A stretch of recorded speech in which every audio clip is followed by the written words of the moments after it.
Welcome to episode 5 of the White Whale Marketing Podcast in collaboration with the Sport Marketeer. I'm Chris Nascimento. I have someone else from the White Whale Marketing team who are all here. As always, we're going to discuss the latest articles in the Sport Marketeer, and we'll get into it. We're going to talk about the Field of Dreams, gambling in Canada, and new ads in the NHL. But before we do so, if you haven't already, follow us on social media at White Whale Marketing. You can find that in this corner here. And then if you'd like to subscribe to the newsletter, you can find that in the description. And it's basically just the topics we're speaking on in written form and a little more detail, so you can see that there. But with that, let's touch on today's topics. So the first one is Field of Dreams come to life. So essentially what that is the Yankees and the Chicago White Sox on August 12th, I believe. They basically, almost recreated the scene from the movie, the famous movie, right? Field of Dreams, where they went to a cornfield. They played a professional baseball game there. And, it was a sight, right? Where in the newsletter, you'll be able to see an image and it just looks unreal, right? Like I would have loved to be there. It seemed like an amazing experience. You see the Yankees, Aaron Judge, and all their other star studs, and the White Sox just coming through the cornfield, like coming into the stadium. But no, very cool. But the question in regards to that topic is: should the MLB do this every year? Should this be a mainstay event for the MLB season calendar? It's a good question, honestly, and I think the Cincinnati Reds and the Chicago Cubs are playing next season, so they've already renewed the 2022 version of the Field of Dreams game. The MLB has to be creative. I would say yes, you've got to make it a yearly thing, but you can't, I guess, bank on the Field of Dreams theme being what is going to be the key selling point for something like this in the long term. I think, like for example, Kevin Costner kind of throwing out the first pitch and recreating that scene with the players and stuff was a great quote unquote gimmick for the short term. But I mean, Chris, if you see that every year, I think it's going to get pretty boring soon enough. Like, I don't think it's going to be as hype next year even, right? But it's an interesting thing to pick up. Like the NHL does their Winter Classic and stuff. And obviously, somehow the Chicago Blackhawks play in it almost every year and they've expanded to their stadium series. So the NHL is an indoor sport where it's going outdoors, which is cool. Where the MLB, it's kind of already a game that's played in grass and outdoors. So, I'm down with the hype. I like the vintage feel of it and stuff. And I think, creating that vintage outdoorsy type of thing is cool. But I don't know. I guess I'll ask you, what do you think the MLB needs to do to be more creative with it to stop banking on the Field of Dreams being the key selling point for something like this? Yeah. It's pretty interesting because, right, like I like you're saying, the first thing when I thought of it was in regards to the NHL, the Winter Classic. I remember when it first happened. I think wasn't it in Boston, right, at Fenway, way back. I think the first one was Buffalo and Pittsburgh. Crosby, yeah, or actually the first one was in Edmonton with the Canadians, like 04 or something. Yep, then they brought it back. Yeah. But I remember I've always, when I was younger, I was very excited, right, because that's been 12 years now or more of this stuff. So I was very excited to see all this stuff. And it was like a unique experience, right? As time is going on, you're like, oh, whatever. But what I do notice is when it goes to that specific market, it does have an impact, right? Where obviously I'm based in Ottawa. They had the Heritage Classic here with the Montreal and the Senators. And that pulled I think 40,000 because they put additional seating right after the Grey Cup. So it was a huge spectacle, right? A lot of people I know went to it. Everyone had an amazing time. And I think maybe in the grand scheme of things, if you're a fan of, let's say, the league, or it's not necessarily in your market, oh, whatever, this is a gimmick. It's done, put in the bag, right? But I do think they're kind of going market by market. And I also think maybe it's an interesting way to kind of grow the game, especially I'm going to use the NHL example because I think that's one that's more of a proven model because the Field of Dreams hasn't been going on as long. But the NHL started doing interesting locations, right? Last year they did in Lake Tahoe. I think they did one at the Army or Navy Stadium, in Colorado or something like that. And they're almost going to different markets. And that's probably something I would look to kind of make this a non-gimmick, where you go to the more struggling markets or even maybe unique locations we're almost creating experiences for people where they're like, hey, like I have to go to this, right? Because that's obviously something we've talked about on other podcasts where I think that's where it's going now, right? Whether it's the way we consume things now, everyone really wants an experience, right? They want much more than just attending a sporting event, right? They want a full on entertainment. They want to be entertained, music, etc. Right? So I like it. Like I think it's cool. Like I'm not the biggest baseball fan. I know somewhat what's going on, but I saw the pictures, the Field of Dreams. I'm like, oh, this is cool. I'm like, and I looked into it, I read about it, and obviously it got a ton of earned media, so that's always good. Yeah, But like it blew up on social media and stuff. I know in for viral, sure. I think Fox reported 5.9 million viewers of the Wow. game, which is their highest in 16 years or something, like the most watched Wow. MLB game in 16 years. So, like Yeah, huge numbers. If you're the MLB, you don't want to obviously stop that for sure. momentum. But the key number that I looked at was 8,000. The stadium itself only allowed itself for 8,000 fans to be there in person. So if Mm-hmm. we're talking about creating experiences and having people want to go to more than just a sporting event, obviously, I don't think the 5.9 million viewers is a sustainable product for a Field of Dreams game year in year out. Like after a Mm-hmm. couple of years, you're going to see that die down. People are just consider like another game on TV Mm-hmm. for the fans that are out of market. For the in-market fans, you almost have to find a way to expand capacity. Like it needs to be, it's kind of got to have that like village of Field of Dreams, like Old Town vibe. But you got to find a way to get more people and get more revenue in person. Because like you said, that's what matters most. It's that in experience that people want. Maybe it becomes a full-fledged like MLB festival where they play like a couple of games with a couple of teams. So you're there for a couple of days. You're utilizing the facilities a bit more. So instead of 8,000 fans for one game, if you do that across 3 games in a week, you're selling 24,000 tickets. Plus, if you just if you have like an MLB cornfield maze or something like that, like sell tickets to that, make it a whole fan festival, Yeah. and then combine that with, for example, the players' games. I think the MLB does this cool thing where they change the players' names on the back for a couple of games to their nicknames, and that's like another cool thing. So if you combine all those things to make like a fan celebration or a festival like that, I think people might buy into that a bit more. Where it's profitable for like the NHL, for example, is when you're selling out a whole football stadium or a baseball field, you're selling more tickets than you would for a conventional NHL arena, which makes it Yeah. a stronger revenue grab. But for the MLB, almost you're kind of downsizing the in-person experience to get the vibe of that Field of Dreams. So you've got to find a way to enhance that experience, make it longer, and capitalize it on a bit more. Obviously, the question there is how is it going to affect TV revenue if you're doing it like a couple of times a year? But the NHL clearly wants to capitalize on that by having multiple games a year outdoors, not just the January 1st one.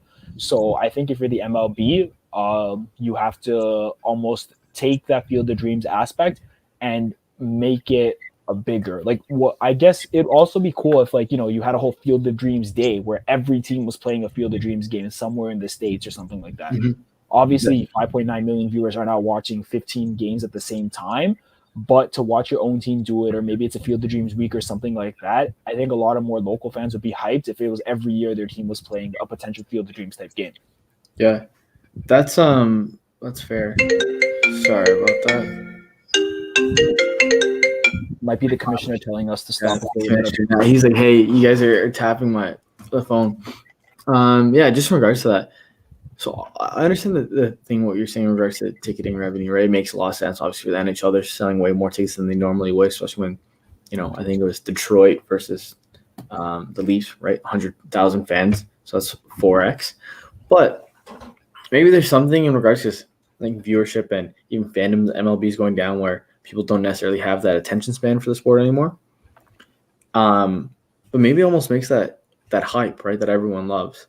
Where hey, if there's only 8,000 seats, oh damn, like that's a hot ticket to get in town, right? Where maybe if you don't even get a spot at the game, you're still trying to consume it any way you can, right? Whether it's going to this fan fest you're talking about, or going through a maze, or just even getting a glimpse of the field, right, where you're drawing fans to it. I think that'd be good. I think if they do a Field of Dreams Day, I think that would be a horrible idea because obviously just the viewership. I think you got to keep it somewhat exclusive, unique, right? Where things like that are cool. But something else I was going to say on that topic as well is just in regards to, let's say the Super Bowl. Obviously, the Super Bowl is more like it's a championship game, right? It's for the Lombardi Trophy, but it's a whole like different experience, right? Where the viewership's always crazy on that, regardless of who's playing, and even just So I actually went to one, and it's a whole like like a whole thing, right? Like you're not going just to the game. Like we went to this amusement park in San Francisco that was basically attached via the parking lot, and it was only for like people with like StubHub tickets going to the Super Bowl. And it was a whole like unique experience where the park was empty, everything was free. Obviously, it's paid for through your tickets, but just that experience, right, where you're like you're basically going to that town for a week early or a few days early, just kind of experience all the different things, right? All the different fan fests or the different things you can try out. I think if you do something like that, where I think all-star games are all starting to have lose their fad a bit, right? Where people aren't really trying, they're not really going.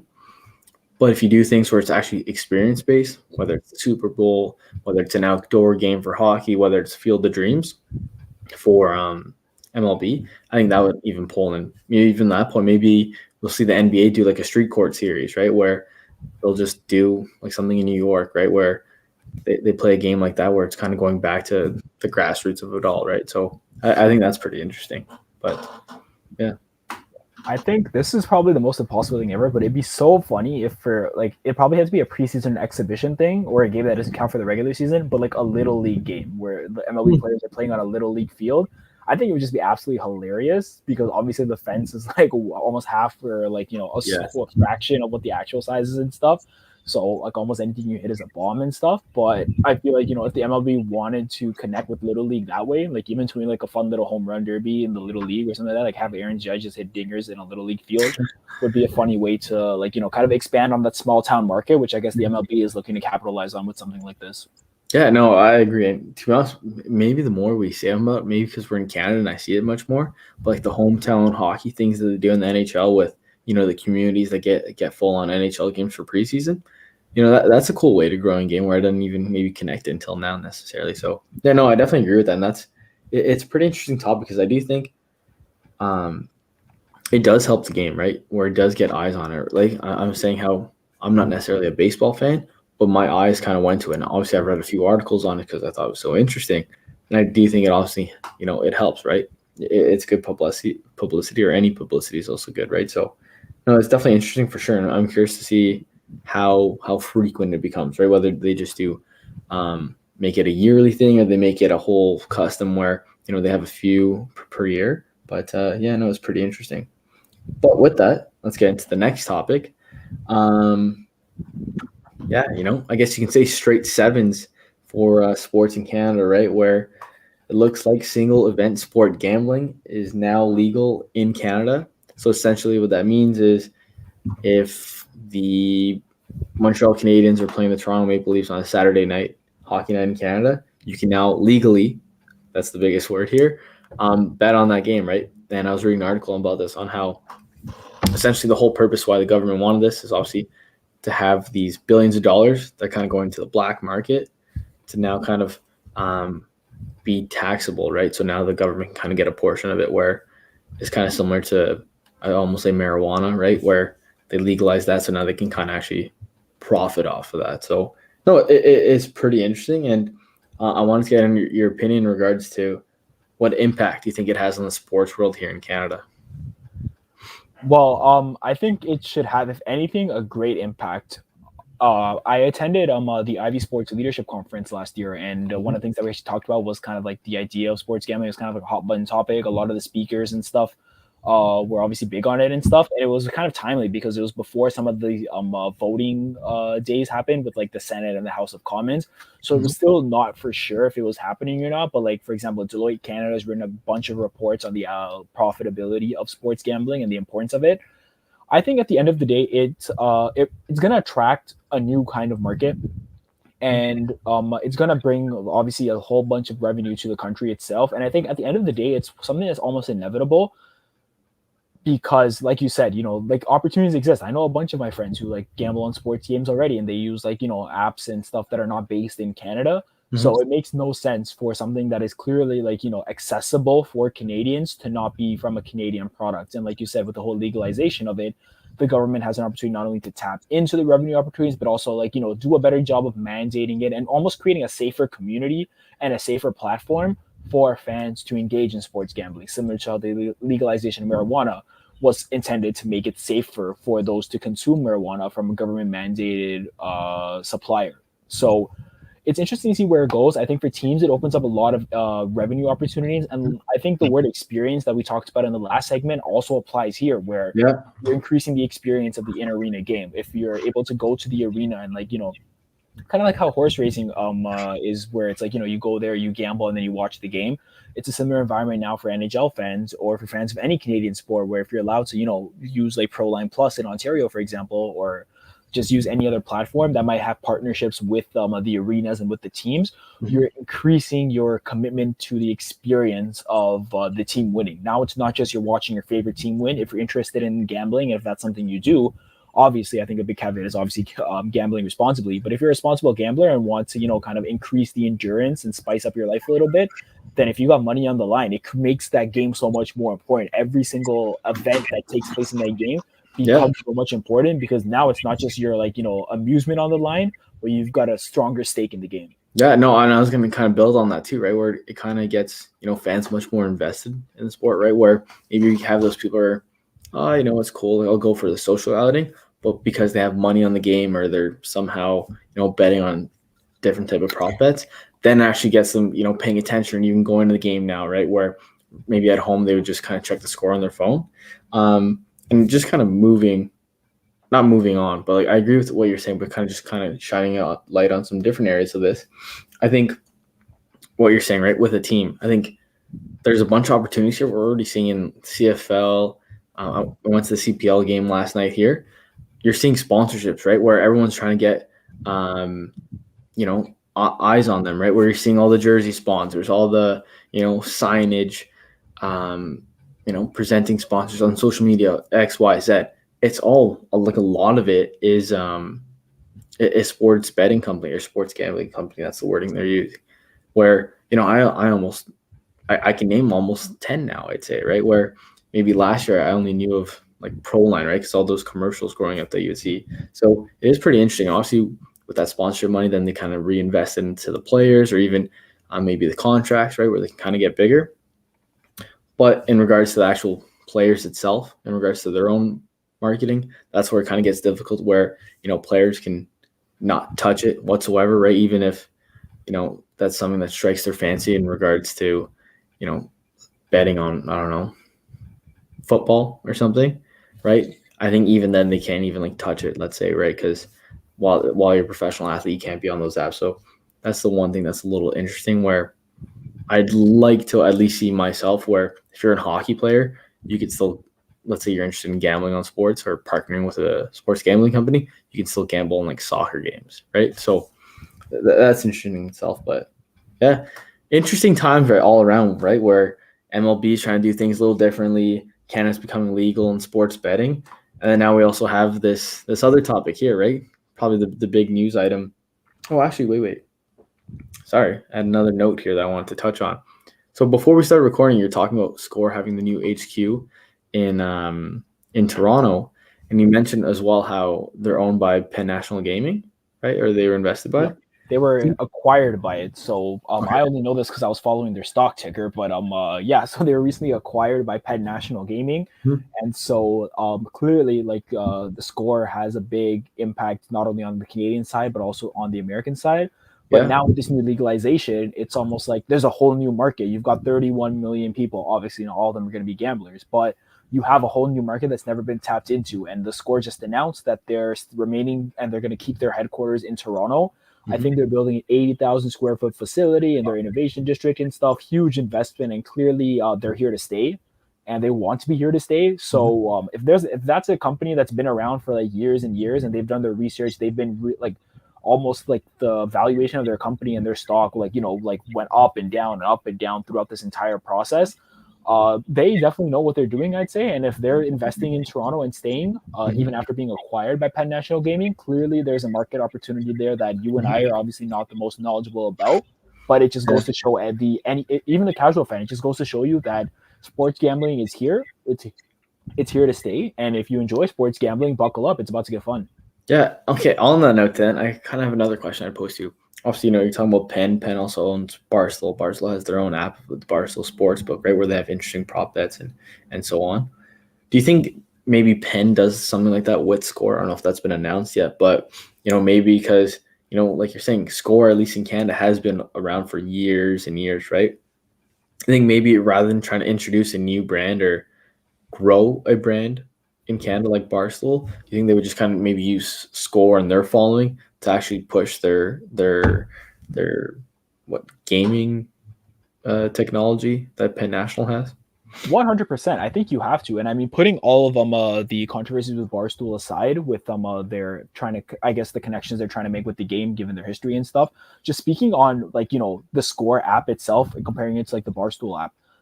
The Scores app is obviously one of the most downloaded sports platforms in Canada. Like I have that app. I tune into it every day to check out the scores and stuff. So it makes almost sense where you have to add in the betting stuff right into that app. It's almost like, if you're of age now and you make an account, not only will you be able to see your team score, but you'll be able to connect it to the bets you're making. You'll see the odds change live as like, let me just, I guess, an example, like Austin Matthews scores a goal and stuff, the odds change right there for the Leafs to win or lose or something like that. And if you already have an app with like, the score, the stats, and all that stuff that exists, which I assume a lot of fans already use to determine whether or not they're making the bets that they're making on other platforms.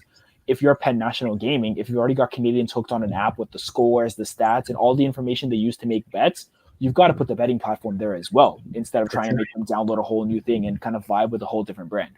No, I completely agree. We're even in the sense where I've never really like gambled, right? Obviously, I've gone to casinos a few times. But in regards to sports betting, obviously I'm a big sports fan, and sometimes you're like, oh, like I could do decent at that. Where I find it's almost something similar to fantasy football, where it kind of gets you invested into the game a bit more, right? Where I start betting on sports, but there's so many different names, right? Where I'm saying all these different sponsorships you see on like Atletico, the Red Blacks, etc. Where if a company like Score had that already input into their app, yeah, that's something I think a lot of people, even myself, would kind of be like, I'll test it out because you have that brand recognition. You also have that trust in that brand, right? So yeah, I can see that being pretty interesting. Where maybe that's something we've got to keep our eye on for future episodes. Yep, I'll see if my app updates anytime soon. Yeah, sounds good. Okay, well, I was in the process of saying this, but then I have a little idea spurred out of nowhere there. But we're touching on how the whole landscape of sports has been changing, right? Field of Dreams, gambling in Canada now, and as you'd like to say, the NHL's newest real estate deal. Do you want to get into that? Yeah, I mean, it's funny because we were talking about the Field of Dreams, and obviously that's land, that's real estate right there. We were just talking about the Scores new headquarters, that's real estate right there. And the NHL is actually about to announce, and I guess trying to confirm their newest real estate deal, which is a bit unconventional, but they're selling jersey ads now. So it looks like the NHL is fully on board, and I think starting in the 2022-2023 season, which will be next season as reported, or the season after the coming one, they'll be able to sell jersey ads to sponsors. As of right now, only practice jerseys are available to be sold or mandated to be sold by teams for sponsors. But similar to how the NBA introduced jersey patches a couple of years ago, the NHL is now tapping into that market. And, we at White Whale, we're a bunch of numbers guys. We love the numbers and the numbers being all. So I've got a couple of numbers here. I don't have the exact number of the revenue lost in the during the pandemic by the NHL, but I do know. I know the players owe $1 billion in escrow to the owners. Yeah, so I heard about that recently, and I know that with all of the assets they sold during the pandemic, they were able to recoup about $100 million in revenue, I believe. But all that revenue isn't sustainable because, if you guys watch the NHL game, some of the ads they sold were just huge ads covering the 100-level seats in all the arenas. Mm-hmm. So once fans are back in the stands, you can't sell that ad space again. Helmet ads were something they recently introduced where they were able to get a lot of teams had some deals and stuff, and they're selling that real estate there. And a lot of people expected jersey ads to be the next thing, and I think it's inevitable. But I believe the NBA actually, they've made about $150 million in ad revenue from the jersey ads that they're selling. Wow. So clearly there's money to be made there. Every team, I believe, anywhere from $2 million to $14 million is the yearly annual deal they have with teams. So obviously if you're a team like the Lakers, that valuation is going to be much more higher. But like a team like the Hornets, for example, might be on the lower end of that valuation.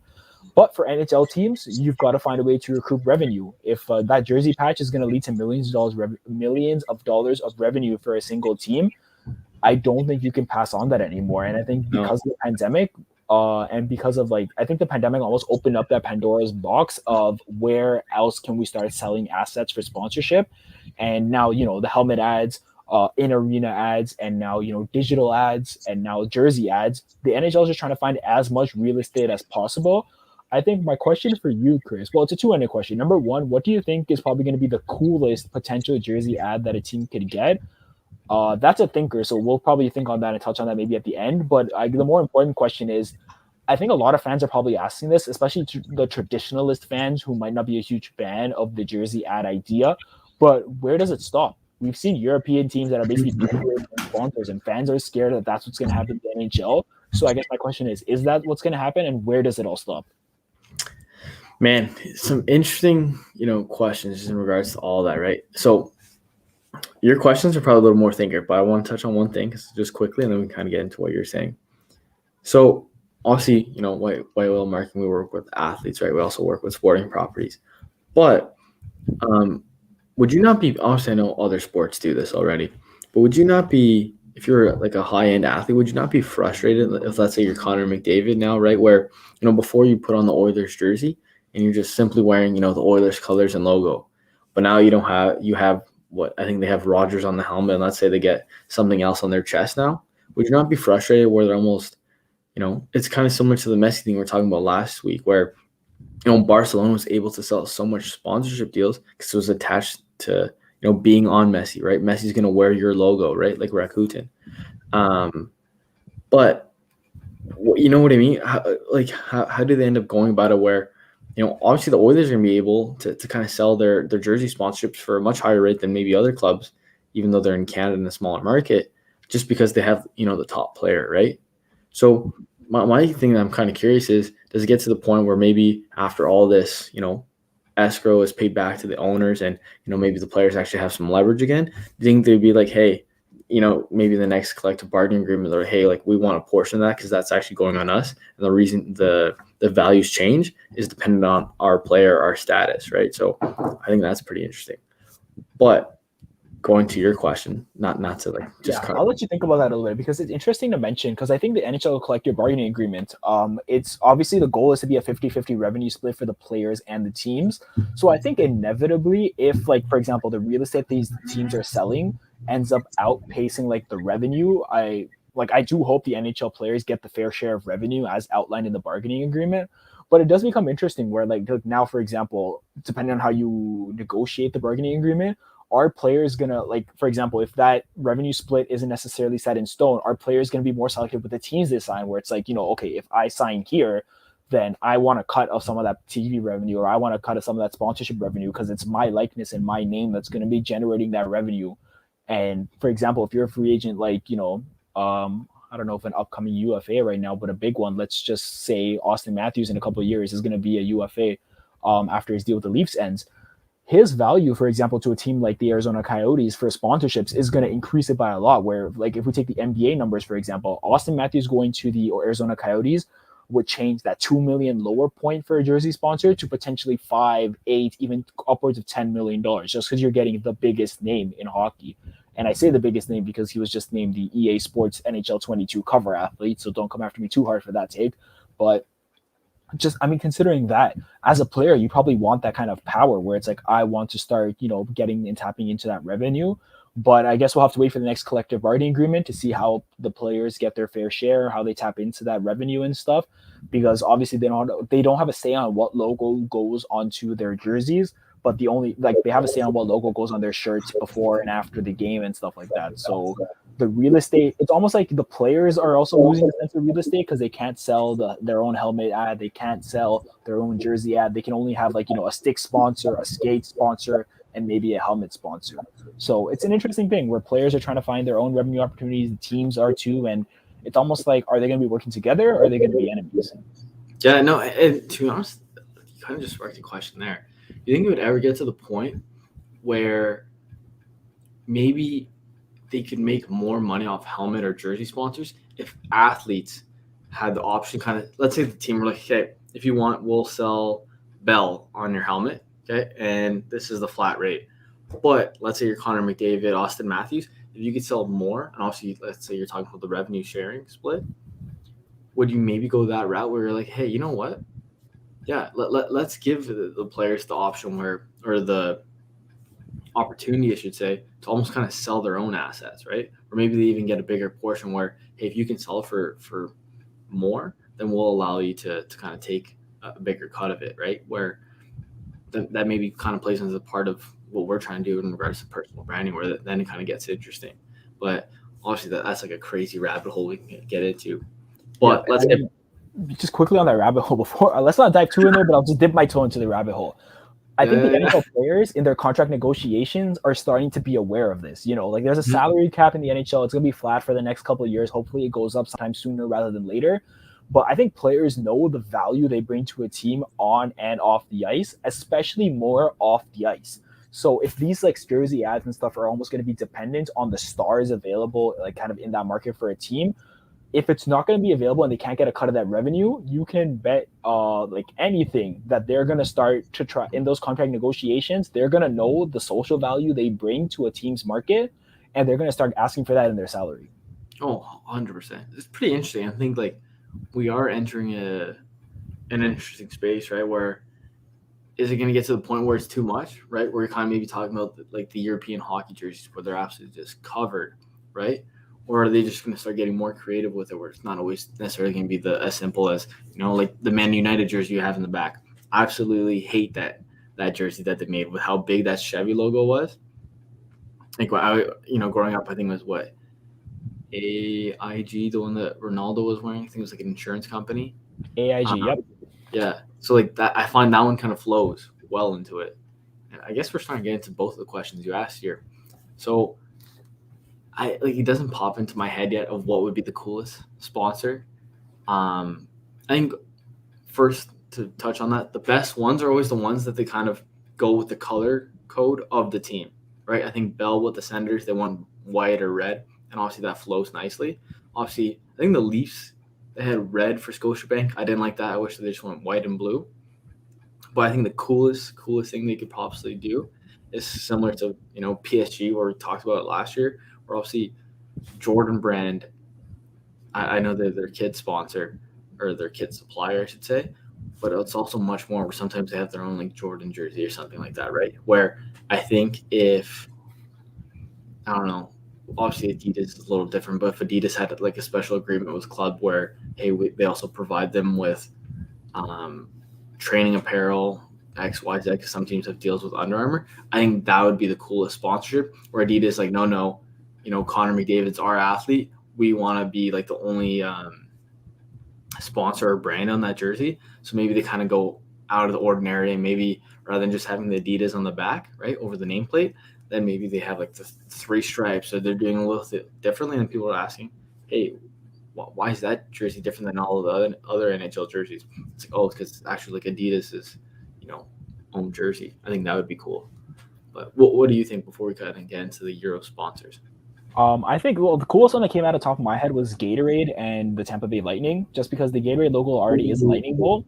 So I think it's just a natural fit right there. Like, whether someone on Gator or someone on the Tampa Bay Lightning wants to hit us up, let me know, and we can talk more about that. But I think it just seems like a seamless fit. I don't know. Maybe fans would be like, that's too many bolts on a jersey. But I'm like, okay, you already have it on the shoulder pads. You have it on the front of the chest and stuff. Like, relax. But that's not a bad point that you're making. Like, I didn't think of that. Yeah, I mean, I think it's a unique one. And I mean, like, I'll be completely honest here. If it means the athletes are getting their fair share and they're getting more money, slap as many ads as you want on the jerseys. Like, I'm looking right now at that Chevrolet in the back and stuff, and hell, like, I still got that jersey and I still wear that jersey when I'm repping United and stuff. And now they have, like, I think it's TeamViewer or that new sponsor. Like, if I'm getting a new kit with a Sancho on the back or something like that, like, I'm still getting the kit. And to be honest, for me, I'm speaking all on myself here. I could not care less. You can make the Leafs logo as small as you want. You can make that on the Ovechkin jersey there. You can make the Capitals logo as small as you want and slap like Capital One all over it and stuff, which is art. Like, it ties in there. Capitals, Capital One, whatever. But if it means, Ovechkin stays, if it means Ovechkin gets more money and stuff, like, I think we at White Mill are also like, we're for the athlete and we care about athletes and stuff. So all the power to the athletes and stuff. Let's get some more sponsorship dollars in here and stuff, invest in the athletes, whatever it takes. Yeah. So, so building on that, the first thing I'll say in regards to the Gatorade, great answer. Just in regards to the Volt, I didn't even think about that. And Gatorade is from Florida, right? From the University of Florida. That's how they came up. So that would be interesting. Sponsorship makes sense. Maybe, and that's what I'm talking about, where they're kind of almost becoming seamless with the jersey. That's why I think it's when it gets really nice. So maybe instead of having shoulder patches, they only have like the Gatorade Bolt instead, right? Maybe that'd be something cool. I wish, yeah. I think right now you're only selling like there's a certain size of the patch you're selling, and I think it's only going to be on front of the shirt. Yeah. But like you said, exactly. Like what if you just take off the Tampa Bay Lightning patch, give the rights to Gatorade, and now the jersey looks exactly the same, but it's a Gatorade logo instead of the Tampa Bay Bolt. How much are you really going to care, and how much of a difference are you going to notice that's a different kind of Lightning bolt, right? So what would you prefer? So I'll answer this question because I'm going to ask and then ask you as well. So in regards to, let's say, that Tampa Bay example with the Bolt, I think something like that, I'd be fine with. Hell, okay, fine. Take off the shoulder patch. Like, realistically, like, look at the Ovechkin and the Coyotes jersey you have in the back. Yeah. Very rarely did those teams ever use those logos, right? Those third logos or second logos, whatever you want to call them. Yeah.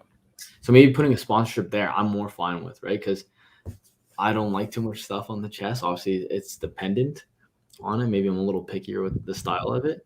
But yeah, it makes sense. And I think just kind of building off that, that's when I think it would get cool, right? Where rather than just saying, oh, here, this little piece of real estate, as you're talking about, why not let them kind of be creative about it and be a little different, right? Where, yeah, we don't need a huge Nike logo all over it. But maybe there's some cool things you can do it where it's almost, making that brand and that team becoming seamless, right? Where I think that's where that activation becomes really cool and really exciting rather than just tangerine. Yeah, right? Exactly. And I think for fans who are real big collectors and stuff, like I am a pretty frugal guy, I'd say. I'm lucky to get a lot of these jerseys as gifts from friends and stuff like that. But otherwise, I'm not buying the same jersey. I know, like, you've seen those videos of the guys taking off like 50 jerseys of the exact same player, like the biggest Dwayne Wade fan wearing every single one of Dwayne Wade's jerseys. The more you introduce different kinds of these jerseys, like, people will buy them, right? Like with the London Knights and stuff, since I went to Western, they have I think Princess Margaret Hospital sponsored like Dream Lottery Jersey Day, where they wear like a specific jersey, and all those jerseys get auctioned off with all proceeds supporting cancer research. And that jersey is it is a bit tacky, and it's completely decked out in like the Dream Lottery type of I guess logos and branding. But for example, if you sell that to a sponsor and it becomes like, if it's a seamless sponsor and it works out and stuff, and it's a special like Gatorade sponsored jersey that says Stamkos, Point, Kucherov, Hedman on the back, diehard Tampa Bay Lightning fans would end up inevitably buying that jersey, where like a lot of the third jerseys for teams like aren't the most popular and stuff with fans. So if you just sell that third jersey off to a sponsor, you could potentially increase the revenue as opposed to it being just a patch, because it becomes an entire like sponsored jersey. And if you just make it as your third jersey, it's not impeding too much, where it's like, okay, it's not there every game, but it's only there on special games and stuff, and it becomes a whole different jersey, right? That's interesting. I think this may be something we've talked about either in meetings or even just in the past episodes, where, sponsors, even brands, right? They want much more than just slapping their logo on something, right? So obviously this is, very new for the NHL or even other sports, right? Where they're slapping sponsorships wherever they can, at least in North America. But do you think it ever gets to the point where, they're going to, I don't know. Sorry, I hear someone outside. But where they just kind of start. I lost my train of thought. Where they just stop because ads in the future, they're not just going to want to just have that plain real estate, right? Where they actually want to have something much more experiential, as we were talking about in past episodes, right? Where it's actually that tie, right? Where something interesting, where it's the Red Bull Media Zone, or it's the Pirelli tryout or test track, right? Where there's actually much more things that are, related to their product or service. So you should see where it goes. I think the last thing I'll say on that is, if we're asking from the NHL specifically, my answer is we'll wait to see what the NBA does. It's inevitable, but it's just like we gotta wait to see what other leagues are doing before the NHL kind of hops on board. if I could have it my way, I would go, you know what, like it's time to be bold. It's time to step in and kind of give the sponsors what they want and also create those like unique experiences and those unique things. So create a whole sponsored jersey. Like I'm ready to replace the Tampa Bay Lightning logo with the Gatorade logo for a specific game or something like that, just to make it like, you know, a special night and stuff for that sponsor. And like, you know, it's new. We'll see, like, you know, a lot of traditional fans might not be super on board with it and stuff. But one thing that's what I've noticed is a lot of the NBA jerseys, like the city jerseys and a lot of like the NBA third jerseys and stuff, they've really started to become simpler. And I wonder why that is, because now you're seeing, like, for example, it's just saying Brooklyn, it just says Boston, or it just says Celtics. The Raptors North one, where the chevron, where it just says North and the number, it's almost becoming so much more simpler with like just like trying to use a fancy text and stuff for the team name, where it's like, this might be me trying to big brain it a lot, but if you're just replacing it, and if it's just if the team names and jerseys are just becoming like the city or the team name, and you have so much more space on their jersey, is the NBA going to increase the logo size? And instead of becoming a patch, does it become like a whole sponsor thing where we see, for example, with the United kit behind me, where you see the big logo and then it just says Milwaukee on top, as opposed to like, you know, the Bucks logo and that kind of stuff? Maybe that's where the NBA is going with their third jersey or something like that. Because I've noticed a lot of like when my buddies and I are talking, it's like, oh, all they did is just take the team name and change the fonts around. Well, if they're doing that to their jerseys and stuff already, it increases the opportunity where they're phasing out the logo and almost introducing, like, you know, like giving it like some time, letting people like digest it and stuff. And it's like, oh, you guys miss logo so much? Well, bam, here's a sponsor logo instead of the team logo. That's interesting. Like I could see that happening, where I think it was Inter Milan this past season, or maybe this upcoming season as it is. They had Pirelli, right? That was like their main kit sponsor for years. And obviously that's a sponsorship, right? So it's not even like part of their brand identity, but it essentially became part of them, right? Where even when I remember Man United as a kid, I remember, you know, AIG on the jersey, and that's what I attached. Where, you know, I wish I could see AIG or Aon or Vodafone again on their jersey, right? So look, I'm just spitting out sponsors. There's so much nostalgia there, yeah, like Samsung and Chelsea. Exactly. Can't, like, off the top of my head, I think, what was it, Carlings with a Liverpool and stuff. Like, these are just like vintage jerseys and throwbacks, and it's all like now I see the new companies, and I'm just like what's this big three on a Chelsea jersey doing? I love it though. I'm not gonna lie, that three, I love it. I don't know what it is. It looks cool, yeah, but it's like, for some reason I just miss the simplicity of Samsung. Maybe it's because I own a Samsung phone and I'm just like kind of like a fan of the Samsung product and stuff. But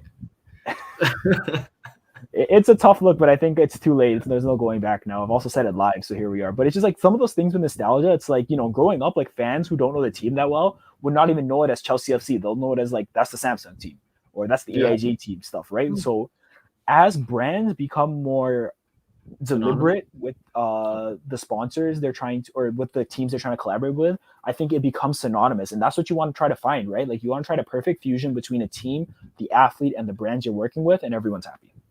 Yeah, well, I don't think you could have said it any better. And, you know, like Haral said earlier, Gatorade, Tampa Bay, if you guys want to, you know, touch these brains here, you know, give us a call. We'll help you guys out with those thoughts. But no, I think it was a very interesting discussion. Yeah, got so many ideas now. But anyways, let's cut it now for this episode. Obviously, you can find the Sport Marketeer where you can find these actual articles in written form. You can see the logo at the bottom here. Just check the description. There will be a link there for you to subscribe to the podcast. It will deliver the newsletter directly to your inbox. So that's always good stuff. Good images there as well. It looks nice. But yeah, thanks for watching. Haral, thanks for joining as always. And that's episode 5 of White Whale Marketing Podcast in collaboration with the Sport Marketeer. See you guys next week. Peace.